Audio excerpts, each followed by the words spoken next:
జిల్లా కలెక్టర్ అశ్విన్ బాషా మాట్లాడుతూ 1969 నుంచి 60 సంవత్సరాలు కొనసాగి జూన్ 2, 2014లో ప్రత్యేక రాష్ట్రంగా ఏర్పడింది. అమరవీరుల స్ఫూర్తికి నిదర్శనం. తెలంగాణ త్యాగం, తెలంగాణ హక్కుల కోసం పోరాటంలో ప్రాణాలు అర్పించిన ప్రతి ఒక్క అమరవీరులకు జోహార్లు. జిల్లాలో తెలంగాణ రాష్ట్ర అవతరణ దినోత్సవాల సందర్భంగా అమరవీరుల స్తూపం వద్ద వీడ్కోలు అర్పించడం జరిగింది. అనంతరం జగిత్యాల జిల్లా కలెక్టర్ కార్యాలయంలో ఏర్పాటు చేసిన జాతీయ పతాకావిష్కరణ కార్యక్రమంలో పాల్గొన్న ప్రభుత్వ whip MLA Adluri Laxman Kumar, additional collector SP Sampreet Singh, additional SP DSP, collector కార్యాలయంలో సిబ్బంది, మున్సిపల్ చైర్మన్ అడువల జ్యోతి లక్ష్మణ్ పాల్గొన్నారు.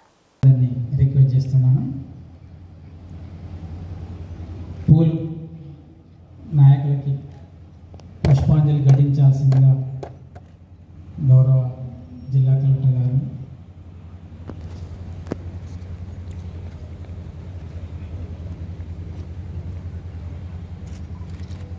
గౌరవ విప్ గారిని అలాగే additional collector municipal commission municipal chairperson గారు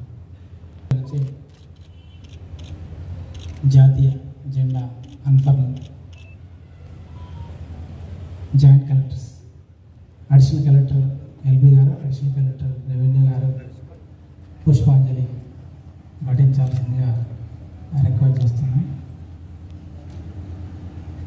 తదుపరి జిల్లా కలెక్టర్ గారిచే జాతీయ జెండా ఆవిష్కరణ జరుగుతుంది.